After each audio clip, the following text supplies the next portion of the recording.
Mi esposo siempre me trató como a una fracasada. Después de que obtuve una beca completa para estudiar Derecho en la UNAM, el día de mi graduación, mi padre anunció que heredaría todo. Nuestra empresa familiar de $57 millones, un Mercedes nuevo y nuestra mansión de 7 millones en la Ciudad de México. Me mantuve en silencio al fondo hasta que un desconocido entró, me entregó un sobre y susurró: «Es hora de mostrarles quién es el verdadero perdedor».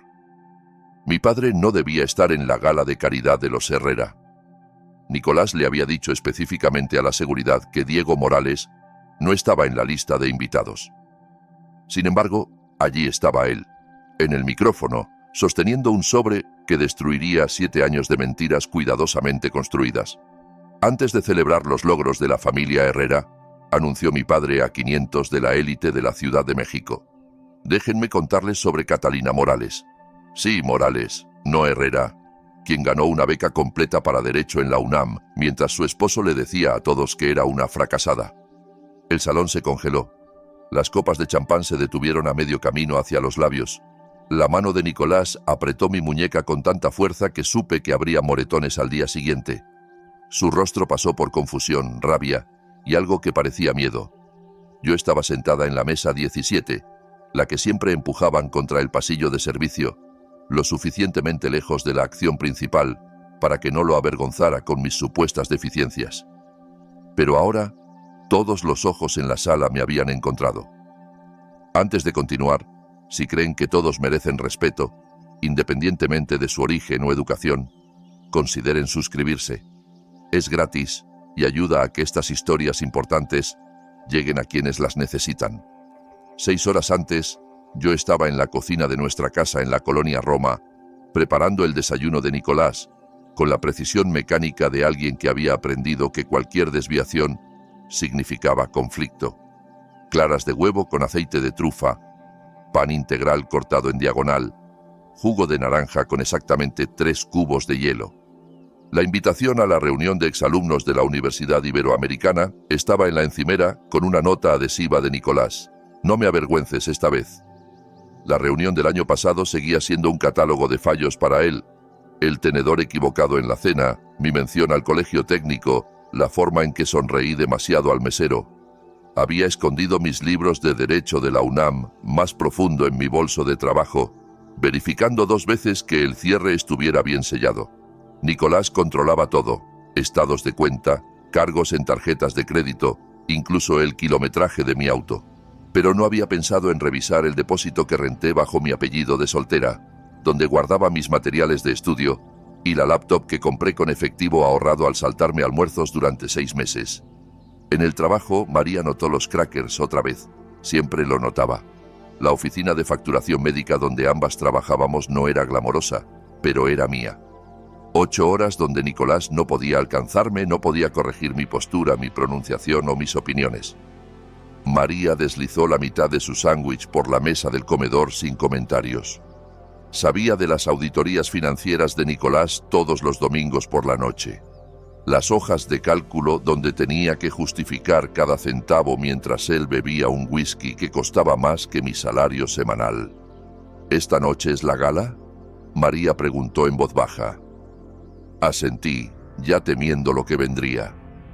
La gala de caridad de la Fundación Herrera era el escenario favorito de Nicolás, donde podía exhibir su filantropía y conexiones mientras yo servía como ejemplo cautelar, la prueba de su naturaleza generosa al casarse con una causa perdida. Su madre, Patricia, estaría allí, lista con sus cumplidos de doble filo. Su hermana Margarita susurraría a sus amigas mientras miraban mi vestido, el mismo negro que había usado en todos los eventos Herrera durante 3 años. La tarde pasó lentamente. Cada reclamo médico que procesaba se sentía como otra barra en la prisión que Nicolás había construido a mi alrededor con su constante menosprecio. 7 años de que me dijeran que no era lo suficientemente inteligente, pulida o de buena cuna para el mundo de los Herrera. 7 años encogiéndome para caber en el estrecho espacio que me permitía ocupar. Al llegar a casa, Nicolás ya estaba en su estudio, en una llamada de conferencia. Su voz se filtraba a través de las paredes, confiada y dominante, la voz de alguien que nunca había dudado de su lugar en el mundo.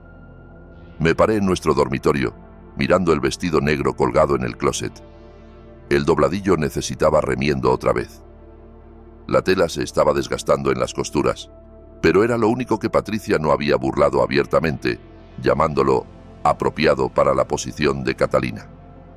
Estaba cosiendo el dobladillo cuando oí a Nicolás terminar su llamada y marcar otro número. «Asegúrense de que la seguridad tenga la lista», dijo. «Diego Morales está explícitamente excluido. No necesito que el padre de Catalina arme un escándalo con su pequeña empresa de tecnología. El hombre no entiende la sociedad adecuada». Mi aguja se detuvo a mitad de puntada. Mi padre había vendido su empresa de tecnología 3 meses antes por $57 millones. Nicolás no lo sabía.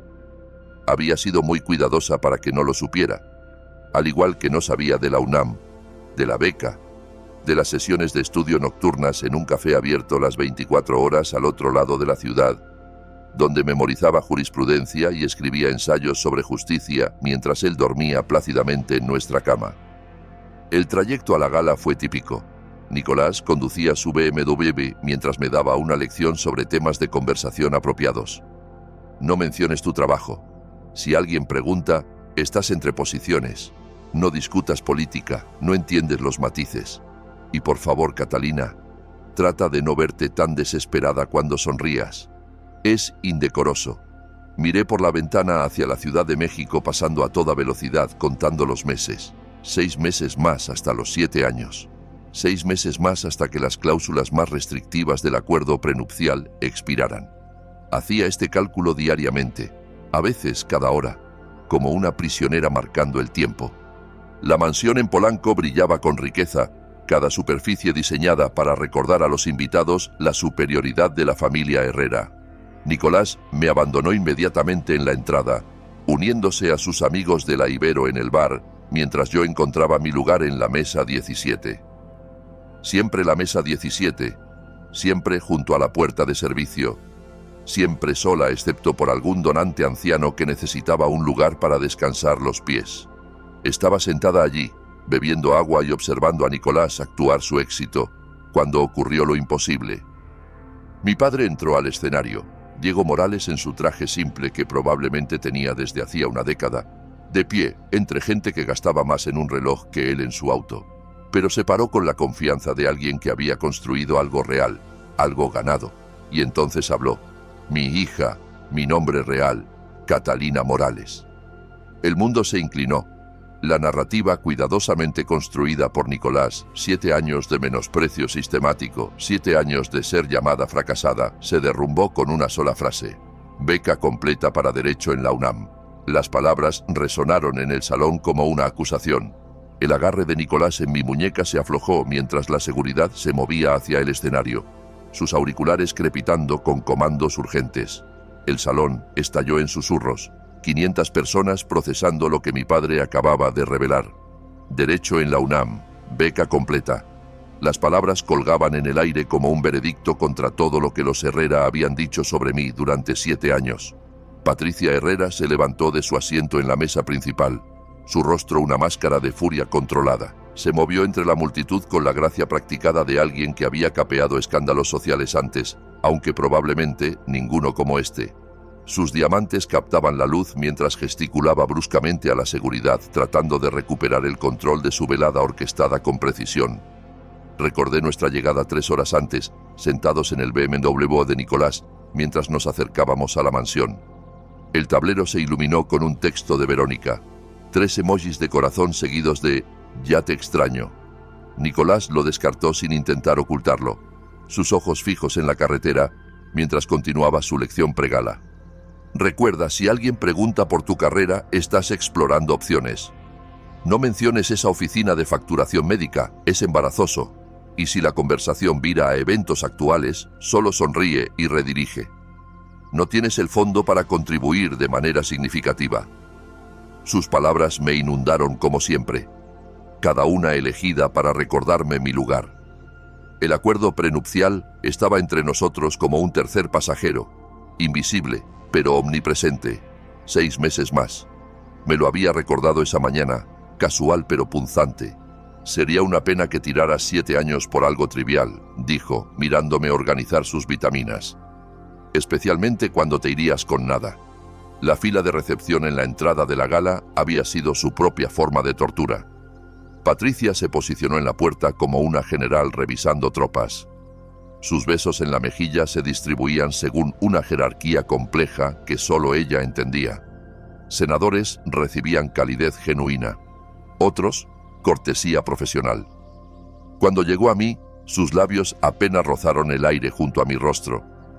«Y esta es la esposa de Nicolás», le dijo a la esposa del alcalde, con una pausa antes de esposa lo suficientemente larga para ser insultante. «Está entre carreras en este momento». La esposa del alcalde, una mujer con ojos amables y cabello plateado, me miró con piedad inconfundible. «Oh, qué bonito, tomándote tiempo para encontrarte». Nicolás rió. Ese sonido brillante y falso que desplegaba en estos eventos. «Catalina aún está descifrando las cosas, ¿verdad, cariño?» Su mano en mi espalda baja presionó lo justo para ser una advertencia. Margarita Herrera apareció entonces, la hermana menor de Nicolás, toda ángulos afilados y lengua más afilada aún. «Catalina, usas el vestido negro otra vez. ¡Qué consistente!». Sus amigas rieron detrás de sus copas de champán, un coro de diversión privilegiada. Me dirigí a la mesa 17 después de eso, mi lugar designado en todos los eventos Herrera.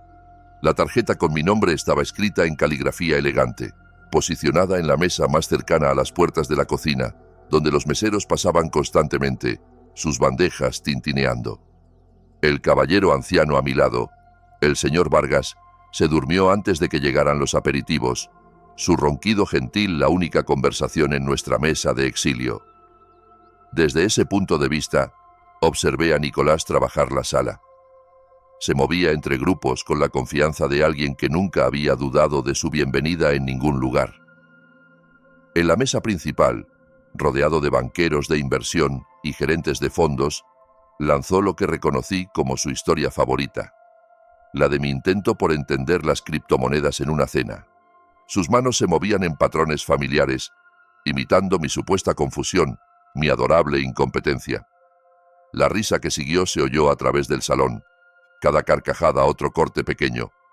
Darío Chávez, el compañero de habitación de Nicolás en la Ibero, se divirtió particularmente. «Dios, Nicolás, ¿dónde la encontraste? Es como Pretty Woman, excepto que Julia Roberts nunca descifra qué tenedor usar». «La misión de rescate continúa», respondió Nicolás, levantando su copa en un brindis simulado. «Algunos proyectos toman más tiempo que otros». Estaba mirando mi ensalada intacta, practicando los ejercicios de respiración que mi terapeuta me había enseñado antes de que Nicolás descubriera las sesiones y las cancelara, cuando un movimiento cerca de la puerta de servicio captó mi atención. A través de la ventana estrecha, lo vi. Mi padre, Diego Morales, con el mismo traje gris que usó en mi graduación del colegio técnico, discutiendo con 2 guardias de seguridad. Sus botas de trabajo, las que se negaba a reemplazar pese a haber vendido su empresa, contrastaban con el piso de mármol. El sobre en su mano parecía oficial, legal, importante. Un guardia lo alcanzó, pero mi padre lo retiró, su voz elevándose lo suficiente para oír fragmentos a través de la puerta. «Mi hija, 7 años, la verdad». Mi corazón empezó a latir con fuerza. No lo había visto en 2 años, no desde que Nicolás orquestó la ruptura final. «Tu familia te frena», dijo después de un día de acción de gracias tenso. «No entienden nuestro mundo. Es por tu propio bien». Lo hizo sonar lógico, cariñoso incluso. Pero en realidad, no podía arriesgarse a que vieran lo que me estaba haciendo. Los guardias se ponían más agresivos, uno hablando rápidamente en su auricular, mientras el otro intentaba guiar a mi padre lejos de la puerta. Pero Diego Morales había construido una empresa de tecnología de la nada, había negociado con capitalistas de riesgo y juntas hostiles. 2 guardias no lo detendrían de lo que había venido a hacer. Entonces mi padre hizo algo inesperado. En lugar de pelear por la entrada de servicio, se alejó. Los guardias se relajaron, probablemente reportando la situación controlada. Pero yo conocía las retiradas tácticas de mi padre. No se rendía. Buscaba otro camino. 5 minutos después, apareció en la entrada principal. no escondiéndose, sino caminando directamente durante un cambio de turno, cuando un grupo de guardias informaba a sus reemplazos. Se movió con propósito, sin correr, pero sin dudar, dirigiéndose al escenario. Patricia estaba en medio de presentar el programa de la noche cuando mi padre subió esos escalones. El micrófono estaba encendido. Toda la sala observaba. Y entonces pronunció mi nombre. Mi nombre real, no la versión disminuida que Nicolás había creado. Y todo lo que había ocultado durante 6 meses salió a la luz. Ahora, mientras la seguridad finalmente llegaba al escenario, mi padre mantuvo su posición. Levantó el sobre y su voz se oyó sobre el caos. 7 años de mentiras terminan esta noche. 7 años de mentiras terminan esta noche, repitió mi padre, su voz cortando el caos mientras los guardias alcanzaban el escenario. Levantó el sobre más alto y algo en su postura, el firmeza de sus hombros, el acero en sus ojos, los hizo dudar. Esto no era un intruso ebrio o un activista con una causa. Era un padre que había esperado lo suficiente. Mi padre miró directamente a Nicolás, quien estaba congelado en la mesa principal, su rostro sin color. Nicolás Herrera, has pasado 7 años diciéndole a todos que mi hija es una fracasada. La has paseado por estas salas como un animal rescatado, prueba de tu naturaleza caritativa. Su voz se fortalecía con cada palabra. Pero mientras jugabas con el fondo fiduciario de tu papá, comprando yates que nombras en tu honor, yo construí industrias morales de un garaje a un imperio tecnológico de 57 millones. El salón pareció inhalar colectivamente. Vi la boca de Darío Chávez abrirse. La mano de Patricia Herrera fue a su garganta, tocando sus perlas como un rosario. Los guardias habían dejado de avanzar, mirando entre mi padre y Patricia en busca de dirección. Nicolás finalmente encontró su voz. Esto es ridículo. Diego, te estás avergonzando. Seguridad, saquen a este hombre inmediatamente. Pero mi padre no había terminado. Sacó papeles del sobre, cada uno nítido y oficial. Déjenme contarles lo que mi hija ha estado haciendo mientras la llamabas inútil. Levantó el primer documento e incluso desde la mesa 17 pude ver el sello de la UNAM. Catalina aplicó a Derecho en la UNAM en secreto. Tomó los exámenes en un centro a 40 kilómetros para que no lo descubrieras. Nicolás estudiaba en cafés abiertos las 24 horas, en sótanos de bibliotecas, en su auto durante los almuerzos. Mis manos temblaban tanto que tuve que presionarlas contra la mesa. Cada secreto que había guardado, cada sesión de estudio nocturna, cada libro oculto. Mi padre los exponía ante 500 personas. No solo fue aceptada, continuó mi padre, su voz elevándose. Ganó una beca completa, puntuación perfecta en exámenes, calificaciones impecables mientras trabajaba a tiempo completo y manejaba un hogar donde la trataban como empleada. Se gradúa la próxima semana, primera de su clase, y ninguno de ustedes lo sabía porque tenía tanto miedo de lo que Nicolás haría si lo descubría. El jadeo de Patricia Herrera se oyó en todo el salón. La copa de champán de Nicolás se resbaló de su mano, cristal rompiéndose contra el mármol, líquido dorado extendiéndose como una confesión por el piso. El sonido pareció romper el hechizo que mantenía la sala en silencio. Los susurros estallaron por todas partes.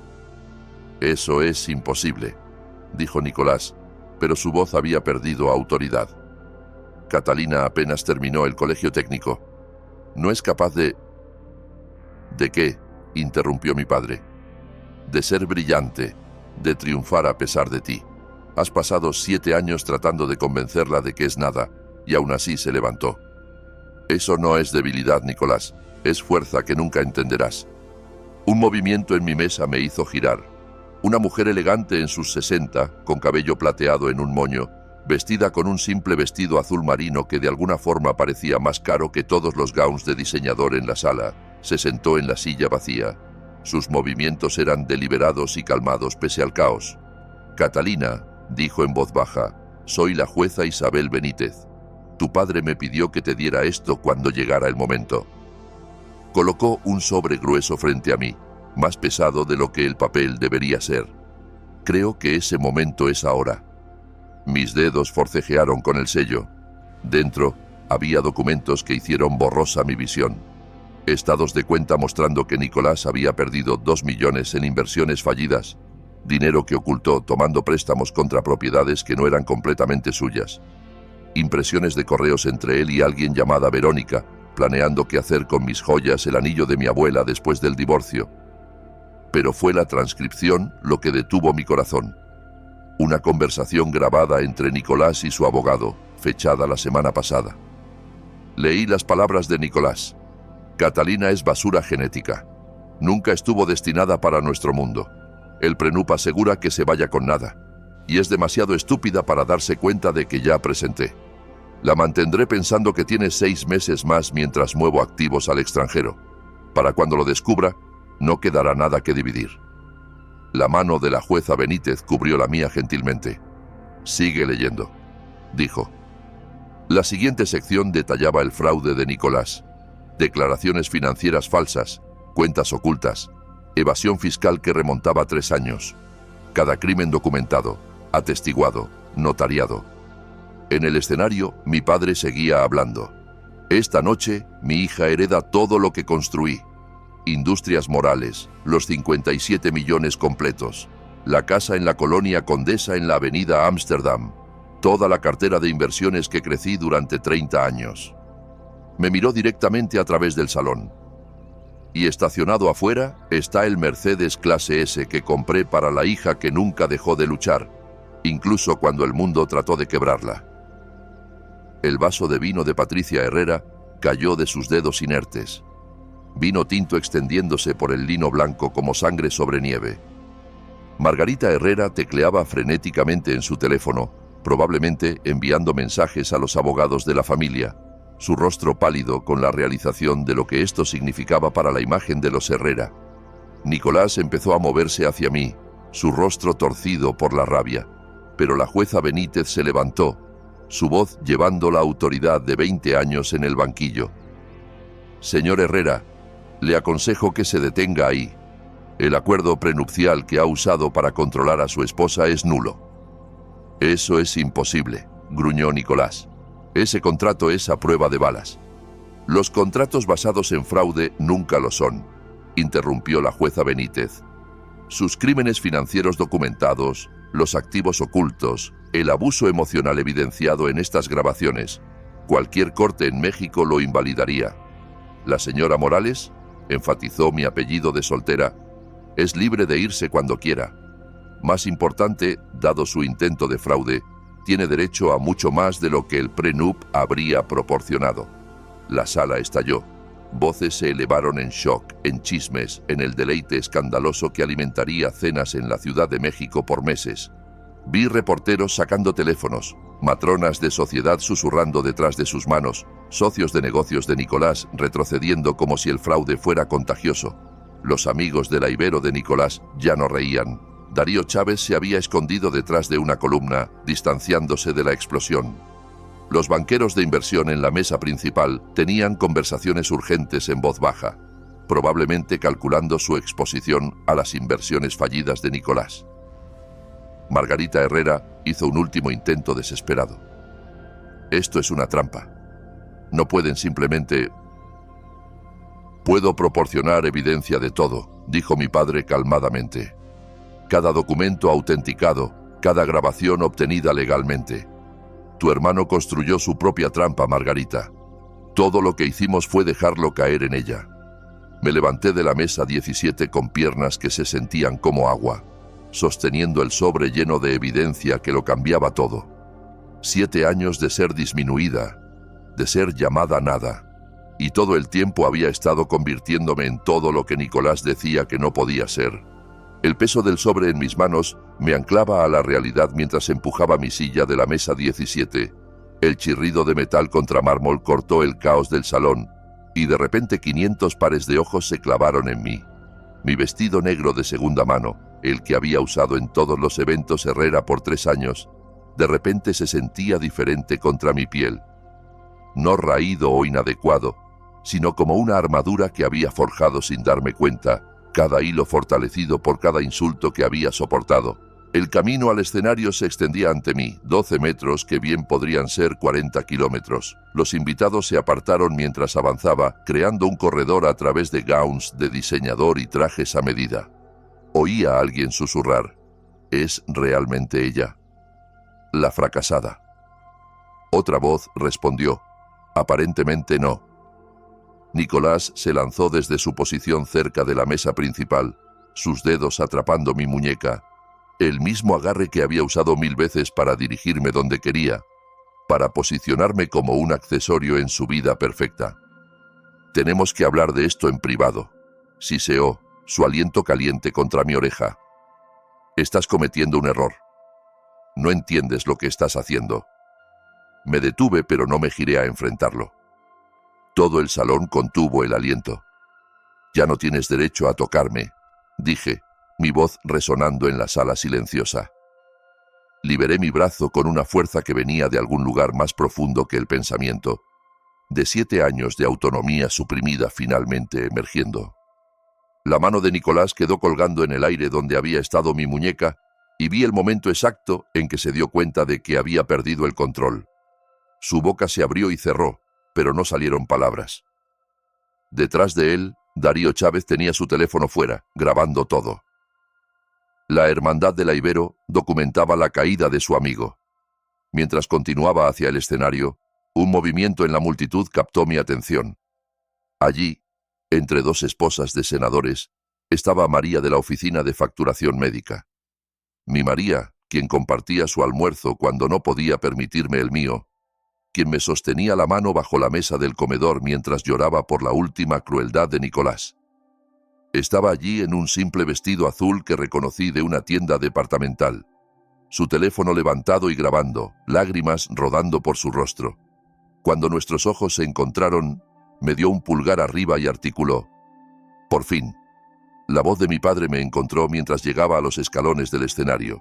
Invité a alguien que realmente se preocupa por ti, cariño. Alguien que vio la verdad todo el tiempo. La presencia de María lo cambió todo. Entre 500 rostros que habían presenciado mi humillación por años, había una persona que me había visto, realmente visto, no como la decepcionante esposa de Nicolás o la vergonzosa nuera de Patricia, sino como Catalina. Solo Catalina. La jueza Benítez me ayudó a subir los últimos escalones al podio. El micrófono esperaba como un arma que nunca supe que podía empuñar. Saqué el primer correo del sobre, mis manos más firmes de lo que habían estado en años. Voy a leerles algo, dije al micrófono. Mi voz resonó en el salón y apenas la reconocí como mía. Este es un correo que Nicolás le envió a Darío Chávez el mes pasado. El rostro de Darío palideció. Bajó su teléfono, deseando de repente poder desaparecer en el piso de mármol. Leí las palabras de Nicolás lentamente, dejando que cada una aterrizara como un veredicto. Catalina es prueba de que no puedes pulir basura, pero es útil por ahora. Cocina, limpia y no pide nada. El prenup asegura que se vaya con nada, y está demasiado destrozada para darse cuenta de que podría pelearlo. La mejor inversión que hice, una sirvienta viva que piensa que es esposa. El salón estalló, no en risas esta vez, sino en shock genuino. Vi a los socios de negocios de Nicolás intercambiando miradas. Los vi sacar teléfonos, probablemente revisando contratos y asociaciones. Un hombre, un banquero llamado Héctor Valdez, quien había reído con las historias de Nicolás sobre mi incompetencia una hora antes, ya se dirigía a la salida. Hay más, continué, sacando otro correo. Este es para su abogado enviado hace 3 días. Acelera el cronograma de las cuentas offshore. Catalina está sospechando. Si descubre sobre Verónica o los activos ocultos, necesitamos todo transferido antes de que pueda presentar. Patricia Herrera se levantó de la mesa principal. Esto es calumnia. No pueden probar. La jueza Benítez dio un paso al micrófono a mi lado. Señora Herrera, he autenticado cada documento. Además, el acuerdo prenupcial que su hijo obligó a Catalina a firmar contiene provisiones que violan la ley mexicana. Sacó una copia del prenup, secciones destacadas en amarillo. Artículo 7, sección 3, establece que incluso en casos de abuso físico documentado, Catalina perdería todos los activos maritales. Artículo 9. Invalida cualquier reclamo, incluso si Nicolás cometió fraude. Estas cláusulas son inconcebibles y nulas por ley. Margarita Herrera se puso de pie.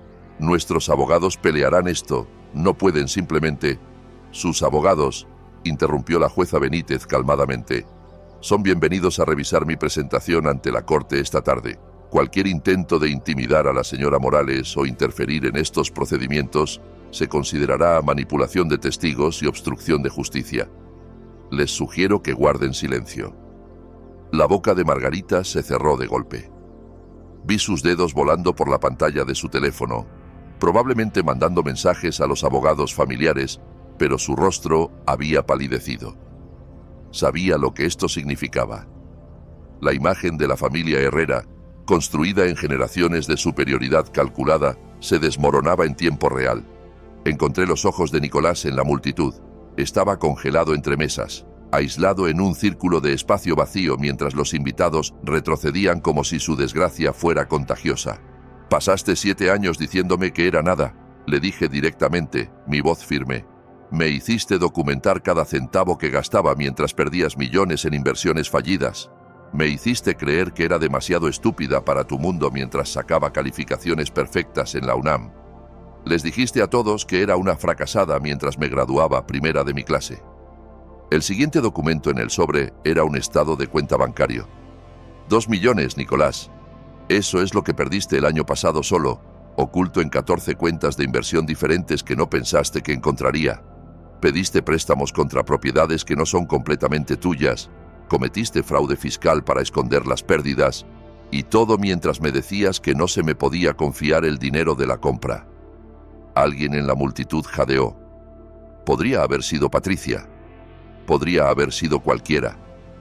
El sonido se propagó por el salón como dominós cayendo, cada persona revaluando lo que creían saber sobre la fortuna de los Herrera. María seguía grabando, seguía llorando, seguía siendo testigo de mi verdad. Detrás de ella, noté otros teléfonos levantados, otras grabaciones en marcha. Para la mañana, esto estaría en todas partes. La imagen cuidadosamente construida que Nicolás había pasado años edificando se demolía en tiempo real. No por el dinero de mi padre o la expertise legal de la jueza Benítez, sino por sus propias palabras, su propia crueldad, su propia arrogancia al creer que nunca contraatacaría. El salón se había convertido en un teatro de la destrucción de Nicolás, y él parecía determinado a ser tanto director como estrella de su propia caída.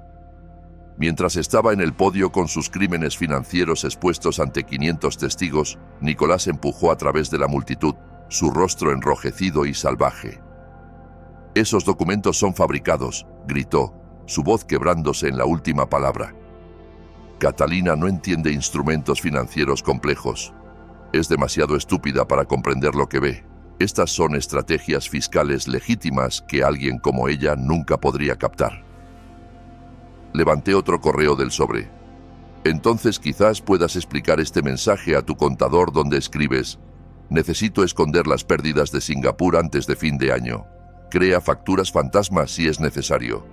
Catalina no debe enterarse de la extensión del daño». El contingente de la Ibero comenzó su retirada. Darío Chávez ya estaba en las puertas del salón, teléfono al oído. Otro compañero, Jaime Whitfield, recordó de repente que tenía un vuelo temprano. Uno por uno, la hermandad de Nicolás lo abandonó. Sus zapatos de cuero italiano clicando rápidamente por el mármol mientras huían de la asociación con el fraude. Patricia Herrera permaneció congelada en la mesa principal, su rostro una máscara de incredulidad, mientras veía a su hijo rabiar contra evidencia que no podía refutar. Sus manos agarraban el borde de la mesa, nudillos blancos contra el mantel burdeos, como si aferrarse pudiera detener que su mundo se inclinara. «Esto es robo», continuó Nicolás, saliva volando de sus labios. «Ese dinero es mío, de mi familia, mi herencia». «El dinero que perdiste pertenecía a inversionistas», interrumpió la jueza Benítez calmadamente, «algunos de los cuales están en esta sala esta noche». Un murmullo se extendió por la multitud.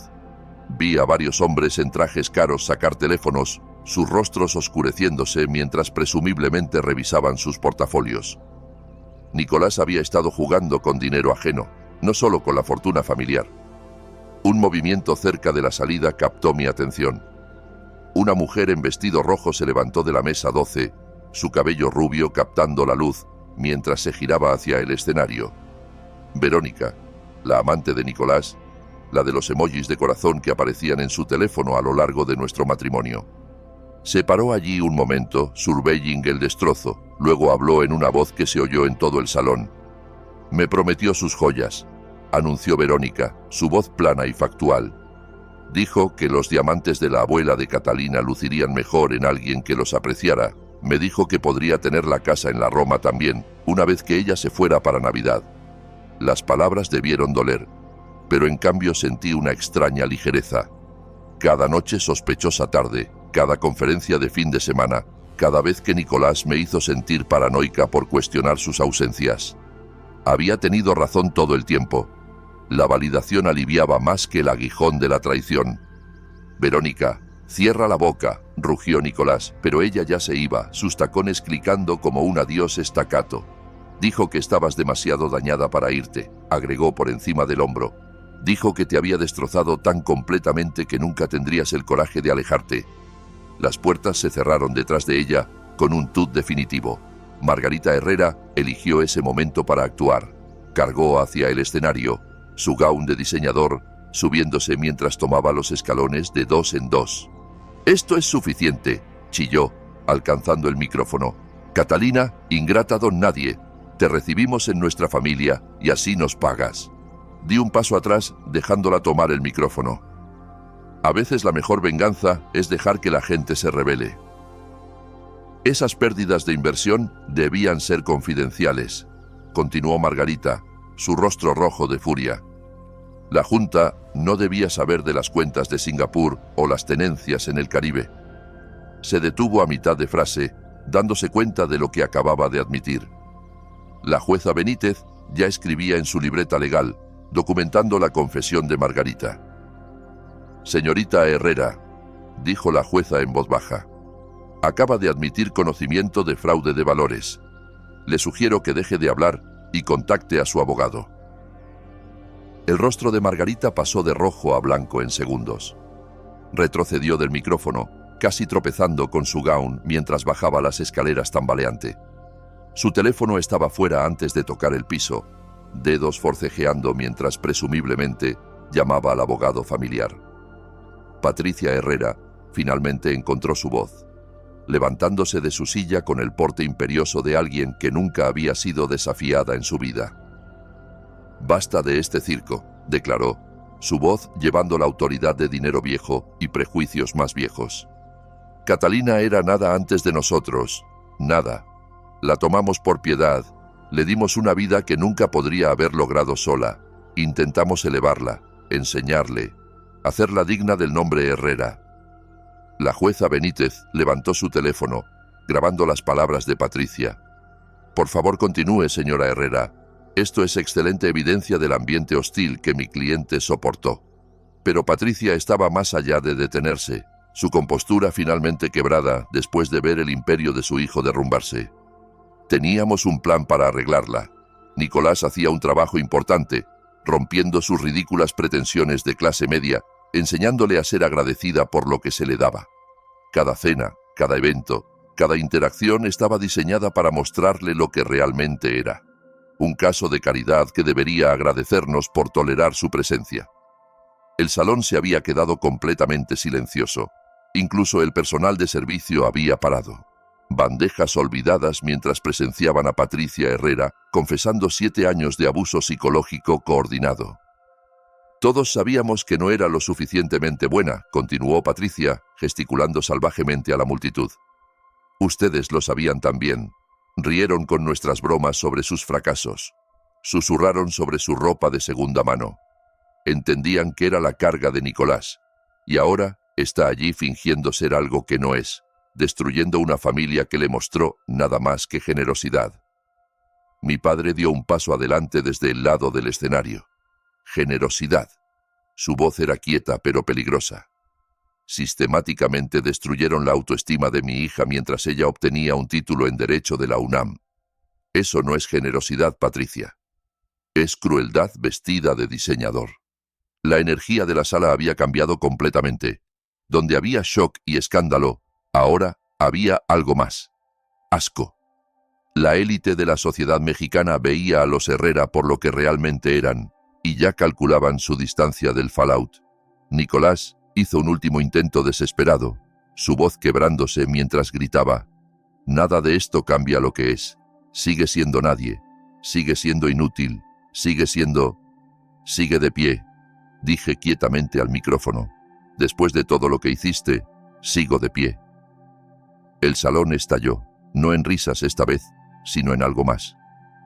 Aplausos empezaron desde el rincón de María, extendiéndose por la sala mientras la gente comenzaba a entender lo que realmente habían presenciado esa noche. No solo la exposición de fraude financiero, sino el desmoronamiento público de un hombre que había construido su identidad aplastando el espíritu de alguien más. Nicolás estaba en medio del salón, aislado en un círculo de espacio vacío. Sus amigos de la Ibero idos, su amante partida, la reputación de su familia en ruinas.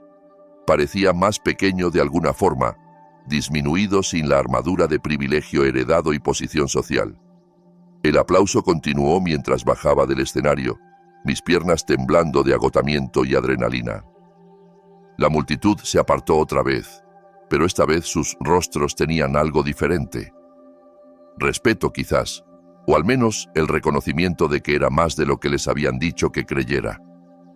Al llegar al último escalón, 3 personas se acercaron con propósito, sus rostros familiares pero inesperados en este contexto.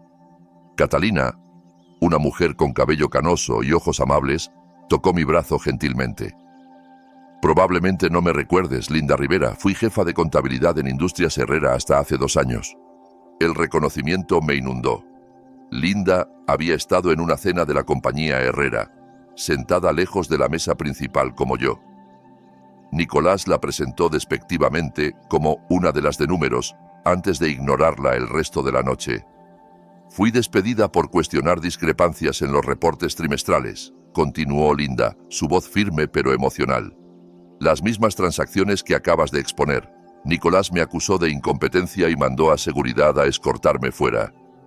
23 años con la compañía perdidos en una tarde».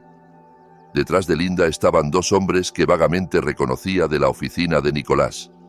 El más joven, Tomás Chávez, era un analista que Nicolás disfrutaba particularmente humillar en reuniones. El mayor, Roberto Cortés, había dirigido la oficina de Singapur antes de que cerrara misteriosamente. «Todos vimos irregularidades», dijo Tomás en voz baja. «Cuando las planteamos, Nicolás nos destruyó profesionalmente. Vetó a Roberto de toda firma en la ciudad. Esparció rumores sobre mi ética laboral. Linda no pudo conseguir otro puesto por 18 meses. Roberto dio un paso adelante, su rostro curtido serio. «Hemos estado documentando todo, Catalina, manteniendo registros, reuniendo evidencia. Solo nunca tuvimos la plataforma o credibilidad para exponerlo. Pero ahora, con lo que revelaste esta noche, nuestro testimonio podría ayudar a que Nicolás enfrente consecuencias reales». La mano de Linda apretó la mía, y sus siguientes palabras rompieron la compostura que había mantenido durante todo el calvario. «Todos sabíamos cómo te trataba, Catalina. Cada evento de la compañía, cada vez que visitabas la oficina, lo veíamos. La forma en que te descartaba, te menospreciaba, te hacía pequeña. Lo siento tanto que ninguno habló antes. Todos teníamos miedo de perder nuestros trabajos, nuestras reputaciones. Te fallamos». Las lágrimas vinieron entonces, calientes y repentinas. 7 años de emoción suprimida rompiendo la represa que había construido para sobrevivir. Linda me atrajo en un abrazo y sollocé contra su hombro mientras 500 de la élite mexicana miraban. Ya no me importaban las apariencias o el decoro. Estos 3 extraños habían visto mi dolor cuando las personas que decían amarme lo habían infligido. A través de mis lágrimas, sentí brazos familiares envolviéndome por detrás. La voz de mi padre, firme y cálida, susurró en mi oído. «Te tengo cariño. Déjalo salir. Ha sido fuerte por tanto tiempo». Me giré en sus brazos, enterrando mi rostro en su pecho como lo hacía de niña cuando el mundo se sentía demasiado grande y aterrador. Su traje olía al mismo aftershave que había usado toda mi vida. Una constante en un mundo que había intentado remodelarme en algo que no era. «Nunca necesitaste su aprobación», murmuró, acariciando mi cabello mientras el salón observaba. «Ni de Nicolás, ni de Patricia, ni de ninguna de estas personas. Siempre fuiste suficiente, Catalina, más que suficiente. Debí haber luchado más por quedarme en tu vida. Debí haber empujado cuando Nicolás te aisló». Este abrazo se sentía diferente de cualquier toque que había experimentado en 7 años. Las manos de Nicolás siempre habían sido performativas, posicionándome para fotos, guiándome a través de multitudes, marcando posesión, o habían sido controladoras, agarrando demasiado fuerte, manteniéndome en mi lugar, pero nunca reconfortantes, nunca seguras, nunca como hogar. María apareció a mi lado, máscara corrida por sus mejillas, uniéndose a nuestro abrazo. Aquí, en este salón lleno de millonarios y poderosos, las personas que realmente se preocupaban por mí formaron un círculo protector. Linda, Tomás y Roberto se pararon cerca, creando un buffer entre nosotros y la multitud boquiabierta. Del otro lado de la sala, noté al jefe de catering, Antonio, dirigiendo a su personal con precisión intencional. La mesa de Nicolás, donde estaba aislado y lleno de rabia, había sido despejada de todo: vino, agua, incluso pan. Mientras tanto, un mesero apareció a mi codo con una copa fresca de champán y un plato pequeño de canapés que no había pedido.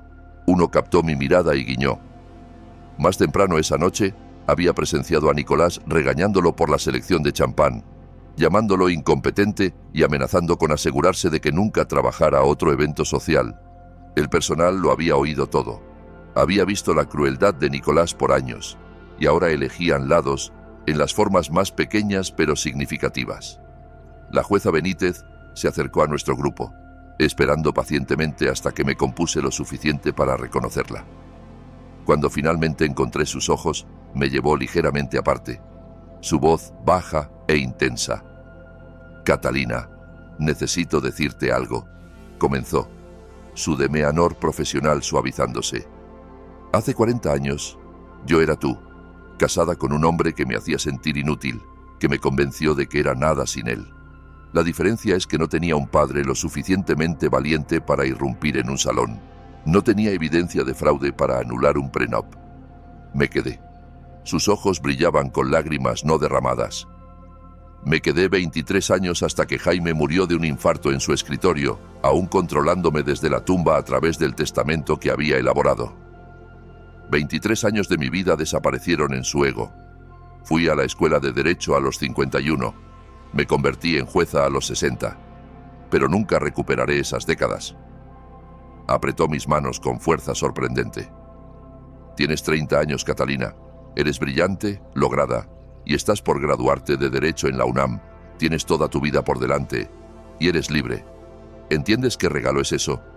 Eres más valiente a los 30 que yo a los 50. Las palabras de la jueza Benítez aún resonaban en mi mente mientras el salón descendía en caos controlado a nuestro alrededor. Los guardias de seguridad intentaban restaurar el orden mientras los invitados o huían del escándalo o se acercaban para presenciar más drama. En medio de todo, noté que Nicolás había desaparecido de su spot aislado cerca de la mesa principal abandonada. «¿Dónde se fue?», María preguntó, escaneando la multitud nerviosamente. Antes de que alguien respondiera, un mesero se acercó a nuestro grupo. «Señora Herrera», dijo en voz baja, y casi lo corregí antes de darme cuenta de que los viejos hábitos mueren lento. Su esposo fue hacia la biblioteca. Parecía agitado. Mi padre dio un paso protector adelante, pero puse una mano en su brazo. «Necesito enfrentarlo una vez más, sola». «Absolutamente no», dijo mi padre firmemente. «Catalina está desesperado y peligroso. María y la seguridad pueden esperar fuera de la puerta», dije, sacando mi teléfono y empezando la app de grabación de voz. «Necesito que diga lo que realmente piensa cuando no hay audiencia. Necesito ese cierre». La jueza Benítez asintió lentamente. «Haz que quede en grabación. Cualquier cosa que diga ahora podría ser crucial para los procedimientos de divorcio». La biblioteca estaba al final del ala este de la mansión. Sus puertas de caoba cerradas, pero no con llave. Podía oír a Nicolás dentro, vidrio tintineando mientras se servía algo del bar. María se posicionó en el pasillo con 3 guardias de seguridad, todos grabando en sus teléfonos mientras empujaba la puerta. Nicolás estaba junto a la ventana, un vaso de whisky en la mano, su corbata de lazo deshecha y colgando suelta alrededor de su cuello. Parecía más pequeño de alguna forma, disminuido sin su audiencia y armadura de superioridad. Cuando se giró a enfrentarme, sus ojos tenían una desesperación salvaje que nunca había visto. «Catalina», dijo, su voz intentando encanto pero aterrizando más cerca de súplica.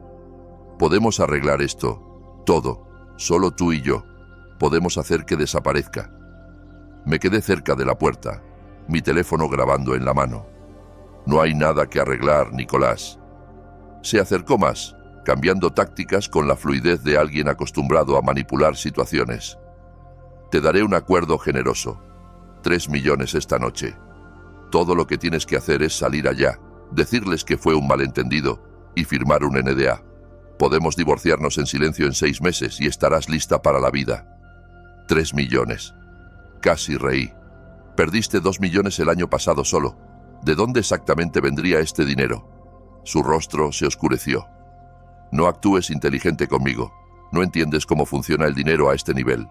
Tengo recursos que ni siquiera puedes imaginar. Cuentas offshore en las Caimán, Suiza, Singapur, lugares que tu educación de colegio técnico nunca te enseñó. ¿Te refieres a las cuentas ilegales que has estado ocultando del SAT?» Mantuve mi voz firme, viéndolo darse cuenta de que acababa de confesar evasión fiscal en grabación. Nicolás se lanzó adelante, su mano cerrándose alrededor de mi muñeca con fuerza que magullaba. «Eres nada sin mí», gruñó, aliento a whisky caliente contra mi rostro. «Nada. Yo te hice. Te di un nombre que significaba algo. Sin mí, eres solo otra don nadie con un título inútil de una escuela que solo te aceptó por piedad».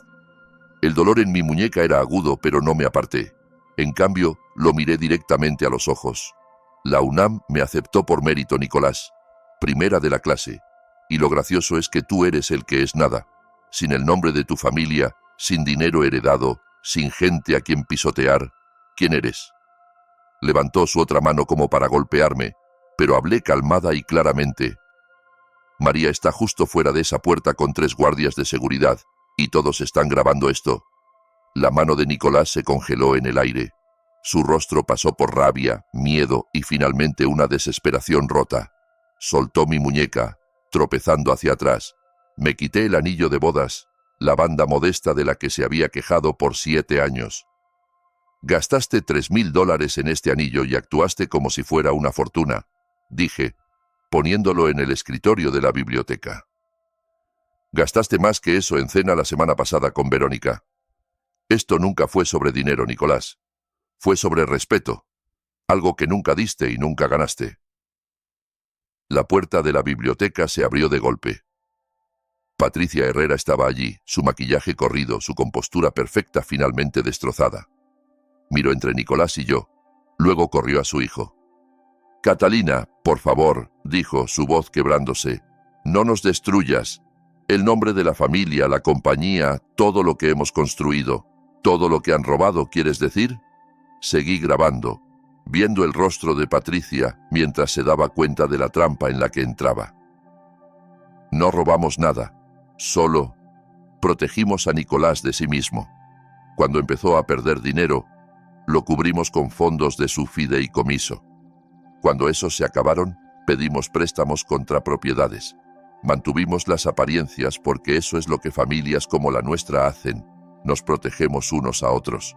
«¿Quieres decir que mienten unos por otros?», dije en voz baja. «Generación tras generación cubriendo fallos con fraude, construyendo una dinastía sobre engaño». La confesión de Patricia salió en cascada. Años de secretos derramándose como vino de un vaso roto. Su abuelo hizo lo mismo. Perdió todo en los 80. Reconstruyó con préstamos cuestionables. Ricardo cubrió las deudas de su padre con insider trading. Y cubrimos las pérdidas de Nicolás porque eso es lo que los Herrera hacen. Sobrevivimos. Nicolás agarró el brazo de su madre. «Cállate. Deja de hablar». Pero Patricia estaba más allá de detenerse. Su mundo desmoronándose, llevándose a todos consigo. Sabíamos de Verónica, de las cuentas ocultas, de las violaciones al prenup. Sabíamos que planeaba dejarte con nada y lo ayudamos a estructurarlo. Todos nosotros, Margarita, Ricardo, yo. Todos cómplices. Miré a ambos, esta madre e hijo que habían hecho de mi vida una miseria por 7 años, y sentí algo inesperado. Lástima. Eran prisioneros de su propia creación, atrapados en un ciclo de mentiras que remontaba generaciones, cada uno cubriendo al anterior, ninguno aprendiendo jamás a pararse por mérito propio. Tengo todo lo que necesito, dije, levantando mi teléfono. Confesiones, admisiones de fraude, evidencia de conspiración. La jueza Benítez lo tendrá todo por la mañana. Me giré para irme, pero la voz de Nicolás me detuvo. Te arrepentirás de esto, Catalina. Te destruiré. Me aseguraré de que nunca practiques derecho. Nunca. Nicolás, dije sin girarme. Ya intentaste destruirme. Por 7 años lo intentaste, y sigo aquí. Tú eres el destruido. Salí de la biblioteca, pasando a María y los guardias que aún grababan, a través del salón donde la fiesta había terminado esencialmente. Invitados huyendo del escándalo como ratas de un barco hundido. Pasé la mesa 17 una última vez. Ese lugar de exilio que había sido mi asiento asignado en tantas noches humillantes. Mi padre esperaba en la entrada, llaves del Mercedes en mano. Detrás de nosotros, Nicolás había seguido, tropezando, gritando amenazas sobre demandas y venganza, su voz quebrándose con rabia y desesperación. Pero no me giré.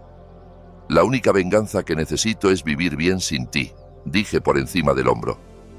La última imagen que tuve fue en el retrovisor del Mercedes. Nicolás colapsado en los escalones de mármol de la mansión, su madre a su lado. Ambos entendiendo finalmente lo que se sentía ser impotentes, ser descartados, ser nada a los ojos del mundo que tanto habían intentado impresionar. El Mercedes se alejó de la mansión Herrera, mientras mi padre nos conducía a través de la noche hacia la Ciudad de México. En el retrovisor, Nicolás permaneció colapsado en esos escalones de mármol, haciéndose más pequeño hasta desaparecer por completo. Mi muñeca palpitaba donde me había agarrado, ya magullándose en la forma de sus dedos, pero el dolor físico se sentía insignificante comparado con la extraña ligereza que llenaba mi pecho. 7 años de peso se habían levantado en una sola noche. La casa en la Condesa estaba quieta y esperando en la avenida Ámsterdam. Mi padre había arreglado que las pertenencias de Nicolás fueran empacadas durante la gala, y cajas alineaban la entrada como soldados de guardia, cada una etiquetada en la escritura eficiente de la compañía de mudanzas. Ropa Herrera, libros Herrera, oficina Herrera. Una vida entera reducida a cartón y cinta.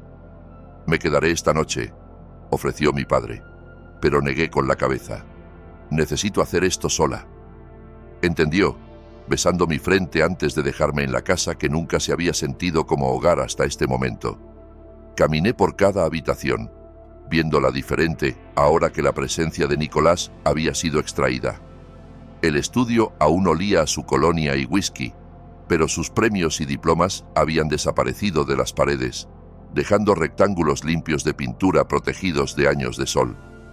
Hice café a las 5 de la mañana en una cocina donde finalmente podía comer sin juicio. No más medir porciones para evitar comentarios de Nicolás sobre mi peso. No más cronometrar comidas alrededor de su horario. Encontré sus notas adhesivas por todas partes, detrás de la cafetera, dentro de puertas de gabinetes, metidas en cajones. Revisar gastos de C, revisar calendario de C, monitorear uso de teléfono de C, cada una pequeña cámara de vigilancia hecha de papel y tinta. Las reuní metódicamente, estos artefactos de control, y las alimenté al chimenea una por una. El papel se curvaba y ennegrecía, 7 años de monitoreo convirtiéndose en ceniza y humo. Con cada nota que quemaba, sentía que me regresaba a mí misma, como si piezas de mi identidad se restauraran de alguna bóveda oculta donde las había encerrado para protegerlas. El amanecer irrumpió por las ventanas de la casa mientras me sentaba en el antiguo estudio de Nicolás, rodeada por los fantasmas de su presencia. Pero eran solo fantasmas ahora, impotentes y desvaneciéndose. Una semana después, estaba tras bambalinas en la Facultad de Derecho de la UNAM, mi toga de graduación perfectamente planchada, mi discurso de valedictorian escrito en tarjetas que no necesitaba. A través de la cortina, veía el auditorio llenándose de familias, sus cámaras listas, su orgullo palpable. Mi padre se sentó en la primera fila junto a María, quien había tomado el día libre para estar aquí. La jueza Benítez se sentó con ellos, habiéndose convertido en algo entre mentora y figura materna que Patricia Herrera nunca fue. Cuando llamaron mi nombre, crucé ese escenario de manera diferente a como había caminado antes. No encogiéndome, no disculpándome por mi presencia, no haciéndome más pequeña para evitar atención. El decano me entregó mi diploma, susurrando: «Tu historia llegó a muchos de nosotros, señorita Morales. Gracias por tu coraje». En el podio, miré cientos de rostros, mis compañeros que no sabían de mi existencia hasta la semana pasada cuando la noticia se esparció. Profesores aún procesando que su mejor estudiante había estado escondida a plena vista. Familias que habían venido a celebrar logros y éxito. Hace 3 años comencé, mi voz clara y firme. Empecé este viaje en secreto, estudiando en sótanos y cafés, aterrorizada de que alguien descubriera que alcanzaba algo más allá de mi rol asignado. Me decían diariamente que no era lo suficientemente inteligente, sofisticada o de buena cuna para el éxito. El auditorio estaba silencioso, todos entendiendo el peso de lo que no decía directamente.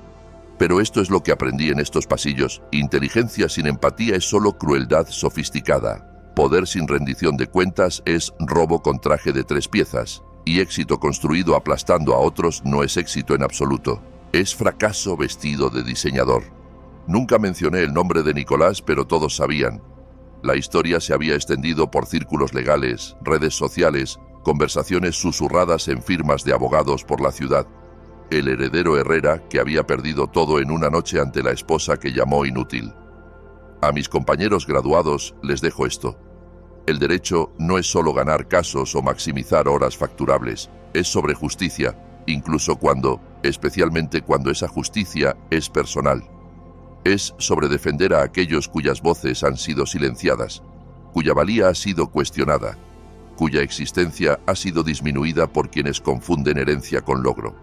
El aplauso que siguió se sintió diferente al de la gala. Esto no era escándalo o shock, era reconocimiento, respeto y algo que se sentía como esperanza. 2 meses después, entré a Industrias Morales como su nueva CEO. El edificio que mi padre construyó de la nada ahora llevaba mi nombre en la puerta de la oficina. Mi primer acto fue implementar reparto de utilidades para cada empleado. El conserje que limpiaba oficinas de noche beneficiaría del éxito de la compañía tanto como los ejecutivos que trabajaban en esas oficinas. María estaba a mi lado como la nueva jefa de recursos humanos.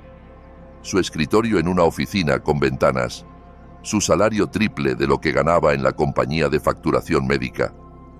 «Aún no puedo creer que esto sea real», dijo, mirando el skyline de la Ciudad de México. «Es real», le aseguré.